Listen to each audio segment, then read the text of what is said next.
Hey guys, I'm Anthony Mishu. Welcome to my channel. Today I'm going to read a chapter from the Bible. It's Psalm 78, verses 1 to 72. A Maskil of Asaph. Give ear, O my people, to my teaching. Incline your ears to the words of my mouth. I will open my mouth in a parable. I will utter dark sayings from of old. Things that we have heard and known, that our fathers have told us. We will not hide them from their children, but tell to the coming generation the glorious deeds of the Lord, and his might, and the wonders that he has done.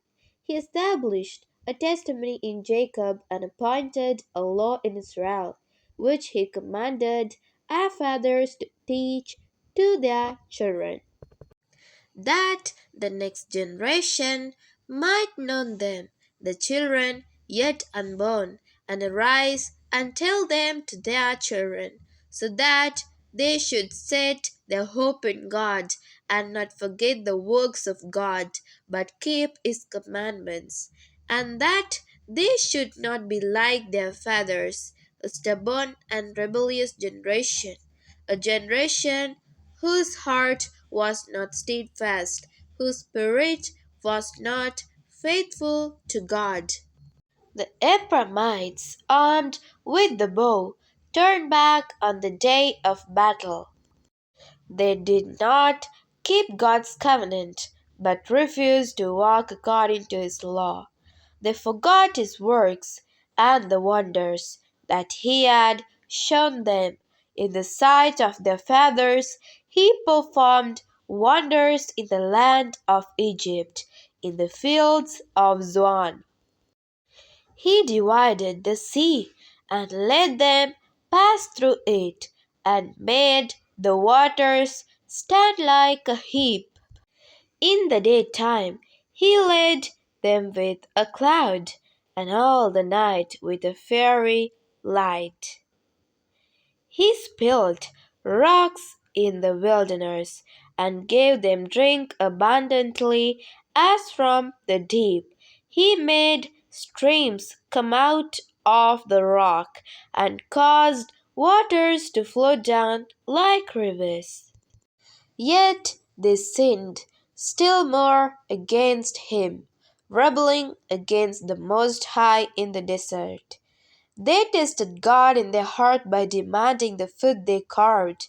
They spoke against God, saying, "Can God spread a table in the wilderness?" He struck the rock so that water gushed out and streams overflowed.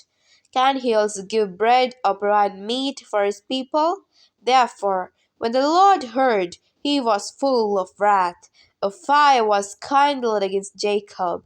His anger rose against Israel, because they did not believe in God and did not trust his saving power.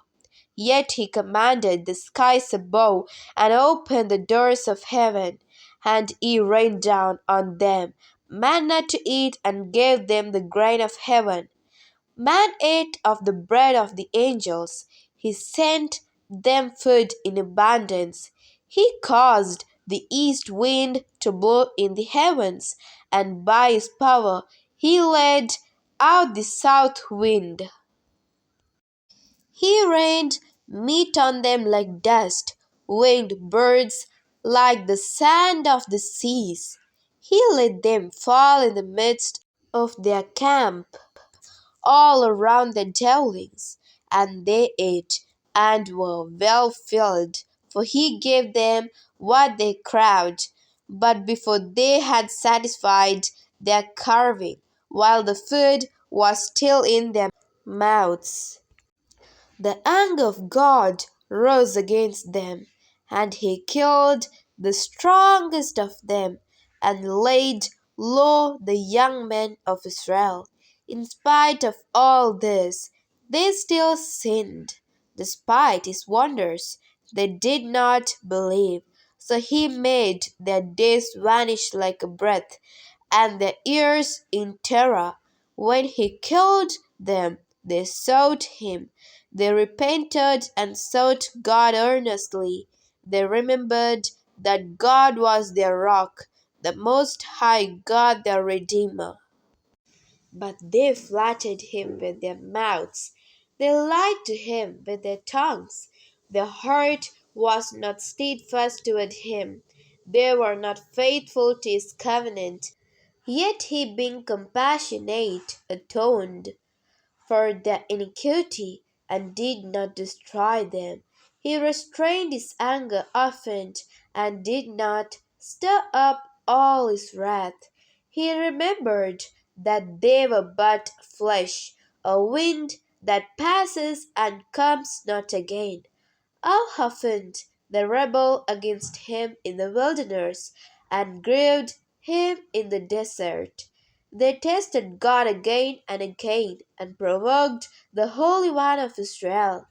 They did not remember his power or the day when he redeemed them from the foe, when he performed his signs in Egypt and his marvels in the fields of Zoan.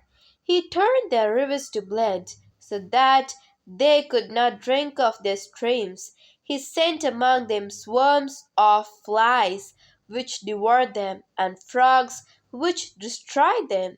He gave their crops to the destroying locust, and the fruit of their labor to the locust.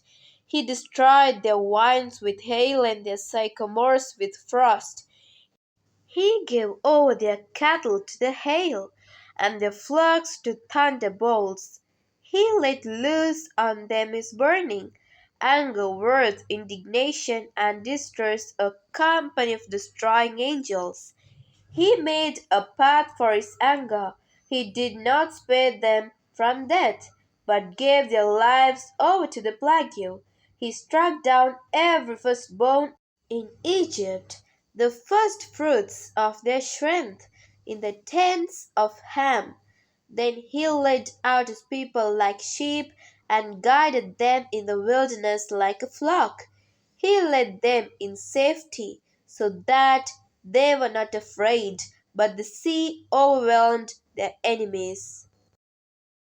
And he brought them to his holy land, to the mountain which his right hand had won. He drove out nations before them. He apportioned them for a possession, and settled the tribes of Israel in their tents. Yet they tested and rebelled against the Most High God, and did not keep his testimonies, but turned away and acted treacherously like their fathers.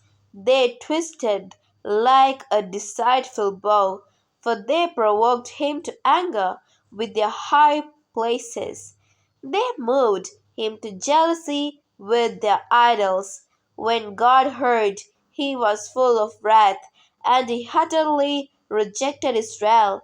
He forsook his dwelling at Shiloh, the tent where he dwelt among mankind, and delivered his power to captivity, his glory to the hand of the foe. He gave his people over to the sword, and vented his wrath on his heritage. Fire devoured their young men, and their young women had no marriage song. Their priests fell by the sword, and their widows made no lamentation. Then the Lord awoke us from sleep like a strong man, shouting because of wine. And he put his adversaries to rout. He put them to everlasting shame. He rejected the tent of Joseph. He did not choose the tribe of Ephraim, but he chose the tribe of Judah, Mount Zion, which he loves. He built his sanctuary like the high heavens, like the earth, which he has founded forever. He chose David his servant, and took him from the sheepfolds, from following the nursing ewes. He brought him to shepherd Jacob, his people, Israel his inheritance. With a bright heart he shepherded them and guided them with a skillful hand. Amen. Thank you. Please subscribe my channel. May God bless you.